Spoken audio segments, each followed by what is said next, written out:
Hi everyone, this is Preeti Chaudhary. Welcome to Cogent IAS. Cogent IAS में आपका स्वागत है। हम पॉलिटी में पढ़ रहे हैं फंडामेंटल राइट्स को। फंडामेंटल राइट्स में कल हमने आर्टिकल 25 की बात की थी। आर्टिकल 25 में हमने बात की थी किसी व्यक्ति को मिलने वाले उसके धार्मिक स्वतंत्रता के अधिकारों के बारे में, right to freedom of religion के बारे में हमने कल बात की थी। हमने समझा था कि धर्म का धार्मिक पक्ष क्या है, धर्म का लौकिक पक्ष क्या होता है। हमने समझा था धर्म और पंथ में क्या अंतर होता है, एक पंथ निरपेक्ष राज्य क्या होता है, भारत में ऐसे कौन कौन से कारण हैं जिन कारणों से हमने एक पंथ निरपेक्ष राज्य को चुना है। हमने समझा भारतीय पंथ निरपेक्षता क्या है और पश्चिमी पंथ निरपेक्षता क्या है, दोनों में अंतर क्या है। क्योंकि धार्मिक स्वतंत्रता के जो अधिकार हैं वो सापेक्ष हैं, निरपेक्ष नहीं है। तो उन आधारों को भी हमने समझा कि किन किन आधारों पर धार्मिक स्वतंत्रता के अधिकार पर युक्त निबंधन लग सकते हैं। हमने समझा कि धार्मिक और वित्तीय आधार पर किस तरह से प्रतिबंध लग सकते हैं, राजनीतिक आधार पर किस तरह से प्रतिबंध लग सकते हैं। आज हम बात करेंगे क्या जो धार्मिक स्वतंत्रता का जो अधिकार है, जो प्रचार प्रसार का जो अधिकार है, क्या उसमें धर्मांतरण भी शामिल है। बात करेंगे समता के अधिकार, आर्टिकल 14 से आर्टिकल 25 को कनेक्ट करके पढ़ेंगे। बात करेंगे अभिव्यक्ति की स्वतंत्रता किस तरह से धार्मिक स्वतंत्रता के अधिकार से जुड़ी हुई है, इन सारी बातों के बारे में चर्चा करेंगे। तो स्टार्ट करते हैं। हम पढ़ रहे हैं फंडामेंटल राइट्स। देखिए कल हमने क्या पढ़ा था, एक रिव्यू देख लेते हैं इसका। कल हमने देखा था कि आर्टिकल 25 में क्या शामिल है। इसमें शामिल है धार्मिक स्वतंत्रता का अधिकार। कोई भी जो व्यक्ति है, सभी व्यक्तियों को ये प्राप्त होता है, वो अपने अंतःकरण से अपने धर्म को अबाध रूप से बिना किसी रोक टोक के मानने, आचरण करने, प्रचार करने के लिए फ्री है। तो स्वतंत्रताएं प्राप्त हैं, इसमें धर्मांतरण लेकिन उसमें शामिल नहीं है। कल हमने ये देखा।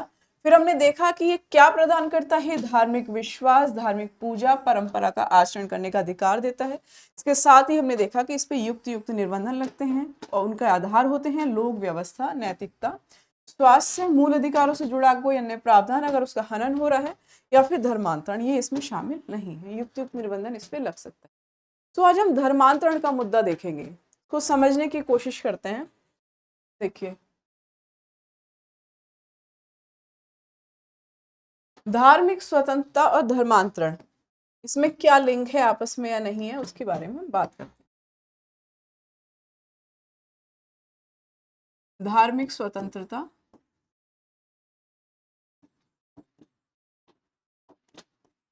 और धर्मांतरण का मुद्दा।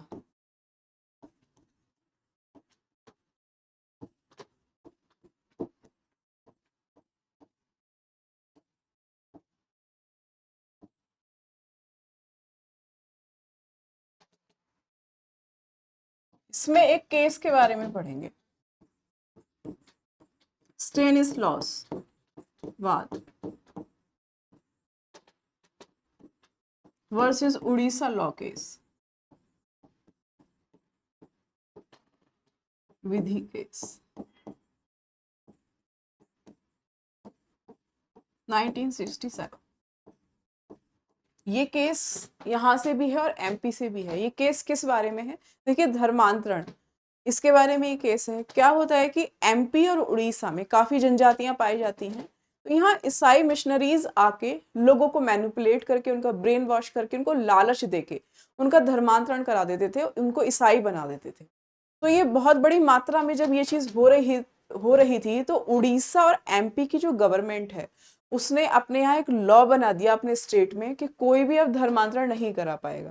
अब जो लॉ बना दिया, उस चीज के संबंधित एक विधि बना दी, तो सुप्रीम कोर्ट में इसको चैलेंज किया गया। सुप्रीम कोर्ट में चैलेंज किया गया और उसमें कहा गया सुप्रीम कोर्ट में कि क्या क्या जो धर्म का प्रचार प्रसार हमें आर्टिकल 25 में मिला हुआ है, क्या उसमें धर्मांतरण भी शामिल है। सुप्रीम कोर्ट में कहा गया कि क्या धर्म के प्रचार प्रसार में जो आर्टिकल 25 में हमें स्वतंत्रता मिली हुई है, क्या उसमें धर्मांतरण भी शामिल है प्रचार प्रसार में। तब सुप्रीम कोर्ट ने कहा कि देखिए आर्टिकल 25 के अंदर जो आपको धार्मिक स्वतंत्रता का अधिकार प्राप्त है, उसमें धर्मांतरण शामिल नहीं है। इसमें धर्मांतरण शामिल नहीं है। सुप्रीम कोर्ट ने इसको मना किया और कहा कि पूरी तरह से व्यक्ति की स्वेच्छा पर डिपेंड करता है कि वो किस धर्म में रहना चाहता है, वो अपने धर्म में बना रहना चाहता है या फिर धर्मांतरण करना चाहता है। ये व्यक्ति की स्वेच्छा पर डिपेंड करता है। फिर सुप्रीम कोर्ट ने कहा कि देखिए, एमपी और उड़ीसा में जो विधियां बनी हुई हैं, ये विधियां पूरी तरह से क्या है, संवैधानिक हैं। ये संवैधानिक हैं क्योंकि आर्टिकल 25 पूरी तरह से संवैधानिक है, क्योंकि आर्टिकल 25 में आपको प्रचार प्रसार के अंदर धार्मिक स्वतंत्रता का ये धर्मांतरण का अधिकार तो प्राप्त है ही नहीं धार्मिक स्वतंत्रता के अंतर्गत। सो एमपी उड़ीसा में अगर इस तरह का लॉ है कि वो अपनी जो जनता है, वहां की जो जनसंख्या है, उसको धर्मांतरण नहीं कराना चाहती, तो बिल्कुल आप किसी को बहला फुसला के, किसी का ब्रेन वॉश करके, किसी को लालच देके उसका धर्मांतरण नहीं करा सकते। ये गलत है। सुप्रीम कोर्ट ने ऐसा कहा। तो ये केस आपने देखा कि धार्मिक, हमने इसमें समझा कि जो धार्मिक स्वतंत्रता का अधिकार आर्टिकल 25 में दिया हुआ है, इसमें धर्मांतरण शामिल नहीं है। अब एक दूसरा मुद्दा समझेंगे, इसको आप कॉपी कर लीजिए।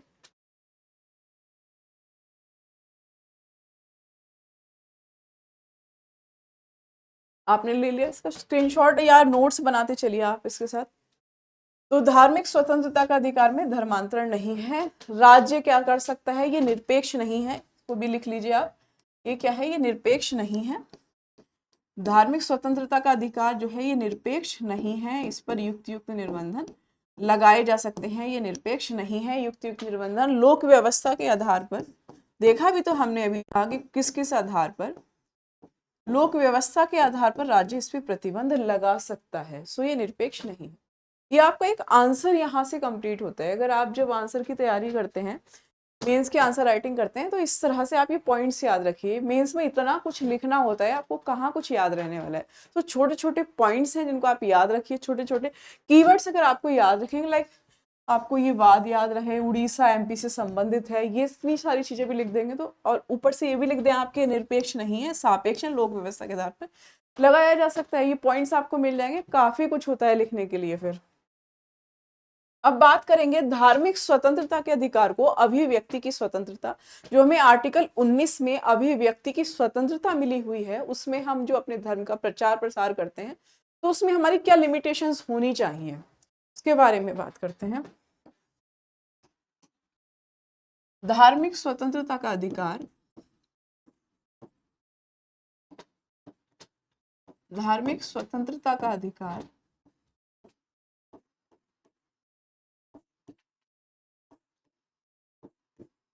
और अभिव्यक्ति की स्वतंत्रता, अभिव्यक्ति की स्वतंत्रता,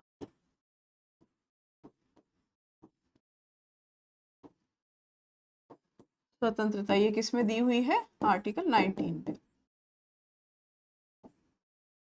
आर्टिकल 25 एंड आर्टिकल 19, इसमें देखेंगे क्या अंतर। देखिए इसमें समझते हैं, भारत का संविधान हमें क्या करता है, अभिव्यक्ति की स्वतंत्रता देता है, हमें सर्वांगीण विकास का एक मौका देता है। वहीं भारत का संविधान हमें धार्मिक अधिकार की स्वतंत्रता देता है कि हम अबाध रूप से अपने अंतःकरण से अपने धर्म को प्रैक्टिस कर सकते हैं, जैसा चाहे वैसे कपड़े पहन सकते हैं, अपना प्रचार प्रसार कर सकते हैं। ये सारे अधिकार दिए हुए हैं। तो दोनों अधिकार कहाँ पे, कहीं तो कहीं कोई टकराहट, कोई टकराव हो सकता है इसमें। तो सुप्रीम कोर्ट ये कह देता है, जब इस तरह के विवाद सुप्रीम कोर्ट में जाते हैं, तो सुप्रीम कोर्ट एक्सप्लेन कर करके बताता है कि देखिए आपकी सीमाएं कहाँ आती हैं, आपको कितने हद तक स्वतंत्रताएं प्राप्त हैं। तो भारत के संविधान की या लॉ की या कानून की बात करें तो आईपीसी, भारतीय दंड संहिता, इंडियन पीनल कोड में लिखा हुआ है, भारतीय दंड संहिता में इसमें लिखा है कि देखिए अभिव्यक्ति की स्वतंत्रता आपको जो है धार्मिक अधिकार है, धार्मिक स्वतंत्रता का भी अधिकार है, अभिव्यक्ति की स्वतंत्रता भी है। तो आपकी जो अभिव्यक्ति की स्वतंत्रता है, अभिव्यक्ति की स्वतंत्रता का मतलब ये नहीं है कि आप दूसरे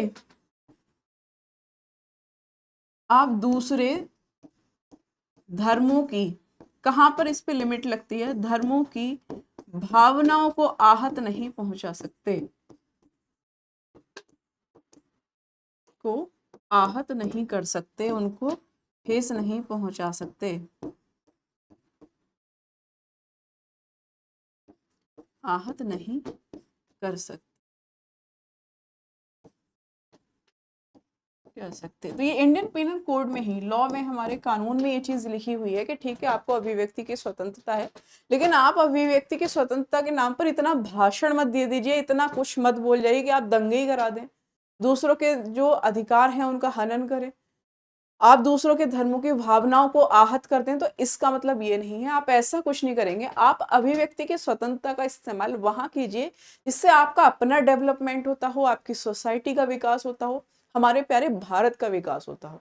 सो ये फ्रीडम्स इसलिए दी गई हैं ताकि आप डेवलपमेंट से जुड़े, ना कि आप दंगे फैलाएं। एक पॉइंट यहाँ ये हो गया, आप इसको नोट कर लीजिए, स्क्रीनशॉट या नोट कर लीजिए। इसके बाद अब देखिए राज्य के स्तर पे देखते हैं, तो इसमें ये देखिए कि पंजाब राज्य अभिव्यक्ति की स्वतंत्रता के नाम पर जब बहुत ज्यादा लोगों ने उसका मिसयूज करना शुरू कर दिया, तो पंजाब राज्य को एक प्रस्ताव लेकर आना पड़ा अपने यहाँ। उन्होंने कहा कि अगर कोई व्यक्ति किसी के धार्मिक ग्रंथ होगा, किसी के जो धार्मिक ग्रंथ हैं उनका, धार्मिक ग्रंथों का अपमान करता है, भगवत गीता का अपमान करता है, रामायण का, कुरान शरीफ का, बाइबल का या गुरु ग्रंथ साहिब का अपमान करता है, तो ऐसे में क्या होगा, ये क्या है, ये दंडनीय अपराध है। ये क्या है, दंडनीय अपराध है, और इसके लिए आपको आजीवन कारावास हो सकता है। अगर आप ऐसा करेंगे तो आपको आजीवन कारावास हो जाएगा। तो ये करना पड़ता है, जब मिसयूज करते हैं लोग तो ये करना पड़ता है। पंजाब राज्य एग्जाम्पल है कि कितना ज्यादा जो अभिव्यक्ति की स्वतंत्रता के नाम पे जो भाषण दिए जाते हैं, जो बातें करी जाती हैं, इस तरह से देश का माहौल कर दिया जाता है कि लोक व्यवस्था में अड़चन आनी शुरू हो जाती है। लोक व्यवस्था, लॉ एंड ऑर्डर को हम मेंटेन नहीं कर पाते हैं। तो ये हुआ। तो अगर आपसे क्वेश्चन पूछे धार्मिक स्वतंत्रता के अधिकार और अभिव्यक्ति की स्वतंत्रता को लिंक करके, आप ये आंसर वहां पे लिख सकते हैं। पॉइंट्स आपको मिल रहे हैं, ये पॉइंट्स आपको यहाँ पे मिल रहे हैं।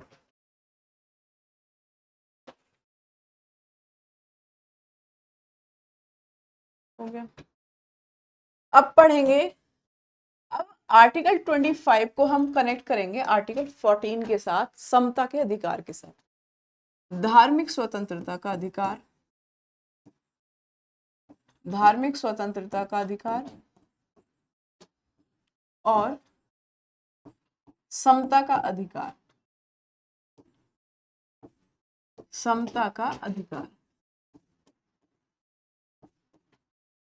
क्योंकि ये जो चीजें हैं, जैसे देखिए पंजाब राज्य का हमने एग्जाम्पल देखा कि पंजाब राज्य को बनाना पड़ा इंडियन पीनल कोड, फिर ना ये सारी चीजें कहाँ जाती हैं, कोर्ट में जाती हैं। तो कोर्ट एक्सप्लेन करके बताता है कि देखिए हमारे इंडियन पीनल कोड में तो ये चीज लिखी हुई है, आप ऐसा नहीं कर सकते हैं, आप इस तरह की भाषा नहीं बोल सकते हैं। अब ऐसे ही इस तरह के केसेस, जैसे सबरीमाला केस हमने पढ़ा था, सबरीमाला केस में हमने देखा था कि कैसे महिलाओं को मंदिर में प्रवेश कराने की बात हो रही थी, कोर्ट ने कैसे रात में महिलाओं को प्रवेश करा दिया था। तो ये समता के अधिकार, ये क्वेश्चंस इसलिए मेंस में पूछे जाते हैं क्योंकि ये न्यूज में रहते हैं। तो इस तरह के क्वेश्चंस आपसे मेंस में पूछे जाएंगे फंडामेंटल राइट से रिलेटेड। ये आप अपने पॉइंट ऑफ व्यू जनरेट कीजिए, समझिए कि किस किस तरह के क्वेश्चंस आपसे पूछे जा सकते हैं, और यहाँ से एक एक दो दो पॉइंट्स आप उठाइए, मोर देन इनफ होता है। आप क्वेश्चंस मेंस में लिखते हैं 7 मिनट में, तो क्वेश्चन पूरा लिखना ही होता है। तो अब यहाँ पे धार्मिक स्वतंत्रता का अधिकार, आर्टिकल 25, आर्टिकल 14 देखिए,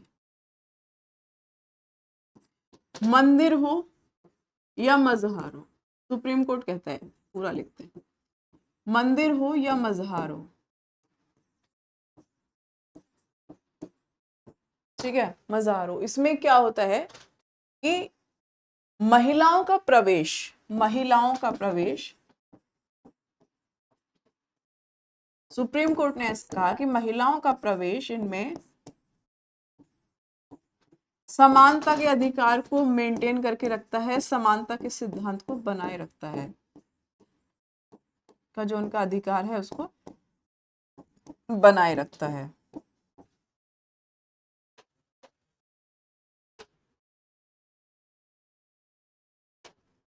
इसकी जगह आप दरगाह भी लिख सकते हैं, यहाँ पे दरगाह लिख, ठीक है।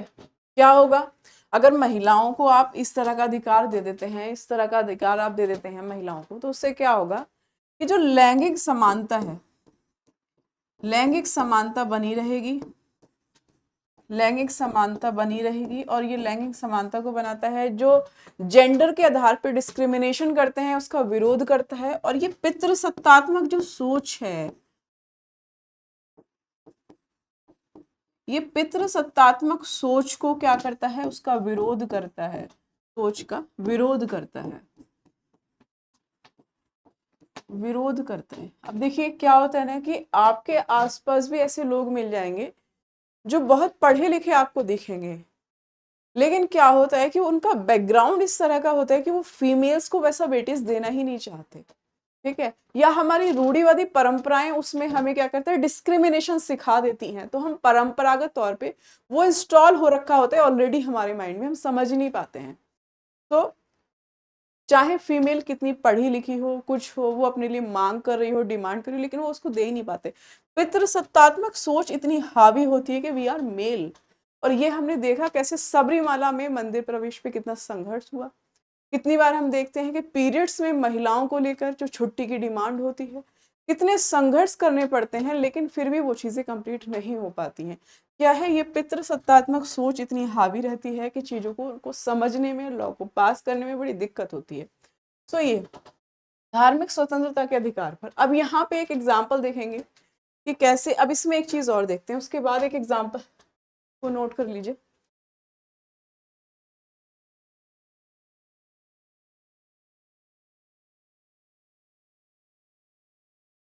अब देखिए इसमें एक चीज देखेंगे, ये बात पितृसत्तात्मक सोच की जो हमने बात की, इसको खत्म करने के लिए, इसको खत्म करने के लिए हमारा संविधान क्या काम करता है।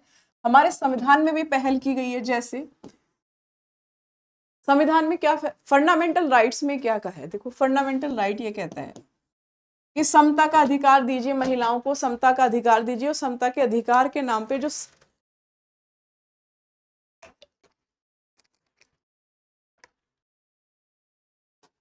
समता का अधिकार दीजिए ताकि जो समानता का सिद्धांत है वो भारत में बना रहे। सो फंडामेंटल राइट्स में हमने देखा, या फंडामेंटल ड्यूटीज में हम देखेंगे, डीपीएसपी जब हम पढ़ेंगे वहां पे हम देखेंगे तो बहुत से ऐसे प्रावधान हैं। देखो महिलाओं के लिए फंडामेंटल राइट में कहा हो, चाहे फंडामेंटल ड्यूटीज की बात रही हो, या डीपीएसपी की बात करें, इन सब में देखेंगे। जो डीपीएसपी की मेनली जब हम बात करते हैं तो देखते हैं कि राज्य क्या करता है, राज्य क्या करता है, राज्य महिलाओं के उत्थान के लिए विशेष प्रावधान कर सकता है। महिलाओं के उत्थान के लिए, उत्थान के लिए विशेष प्रावधान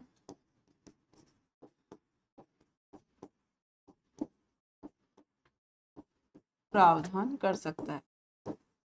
देखिए हमने देखा था ना आर्टिकल 14 में भी हमने देखा था कैसे बच्चों के लिए, महिलाओं के लिए, या बुजुर्ग हैं उनके लिए अलग से संविधान में क्या करते हैं, लॉ बना देता है। तो फंडामेंटल राइट में भी हमने ये चीज देखी, यहाँ पे कोई स्कीम लगानी हो या महिलाओं को समान वेतन देने की बात हो, डीपीएसपी में पढ़ेंगे हम उसको, तो ये सारी चीजें राज्य इसके लिए काम कर सकता है। फंडामेंटल ड्यूटी, फंडामेंटल ड्यूटी जो लोगों के कर्तव्य हैं उसमें भी ये चीज मेंशन है।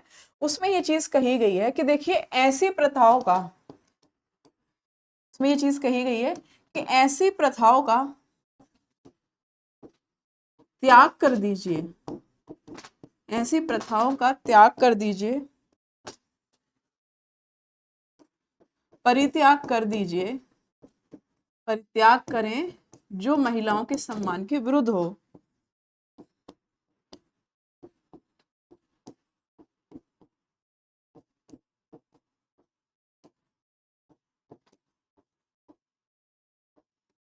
सम्मान के विरुद्ध हो। ऐसी प्रथाओं का परित्याग, मतलब हमारे समाज में, हमारी सोसाइटी में इतना ज्यादा मेल डोमिनेंट हमारी सोसाइटी है, इतनी पितृसत्तात्मक सोच इतनी हावी है कि अलग से फंडामेंटल ड्यूटीज में हमें मेंशन करके ये चीज बतानी पड़ी कि देखिए आप जो हैं आप ऐसी प्रथाओं का परित्याग कर दीजिए जो महिलाओं के सम्मान के विरुद्ध हो। तो इस तरह की सोसाइटी भारत में। तो क्वेश्चन अगर पूछता है समता के अधिकार से और धार्मिक स्वतंत्रता के अधिकार से लिंक होके, तो आप ये पॉइंट लिख सकते हैं। अब देखिए ये जी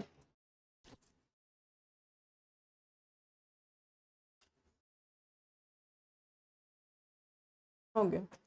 अब देखिए एक पॉइंट पढ़ेंगे, इसी में लिखेंगे कि देखिए एक पॉइंट ये है, सबरीमाला केस हमने पढ़ा था, सबरीमाला मंदिर प्रवेश केस, उसका एग्जाम्पल आप इसमें लिख सकते हैं। सबरीमाला मंदिर प्रवेश केस था, मंदिर ये वाद हमने पढ़ा था। देखिए इसमें एक जज थी, महिला जज है, महिला न्यायाधीश, महिला न्यायाधीश है इसमें, इंदु मल्होत्रा इनका नाम है, इंदु मल्होत्रा।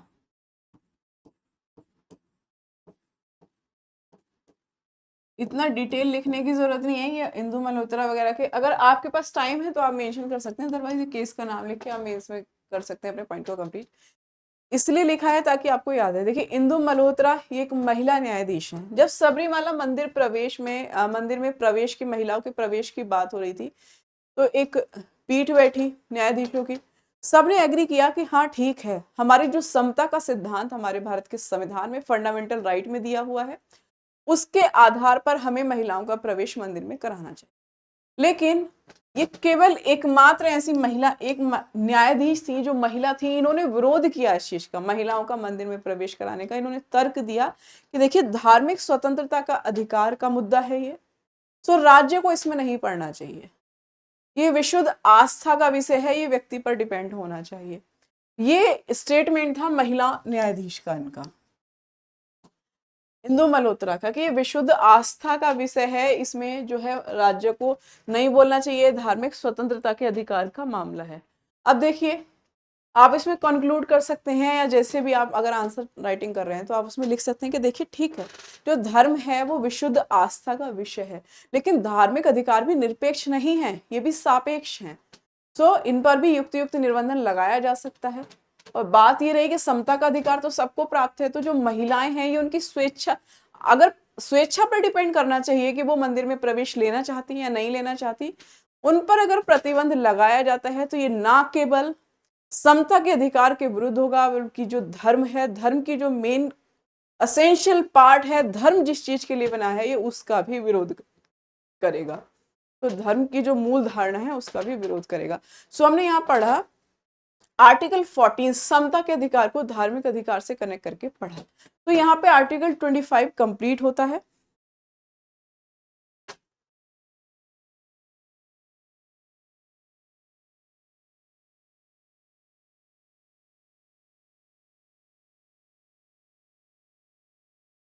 आर्टिकल 25 यहाँ कंप्लीट होता है।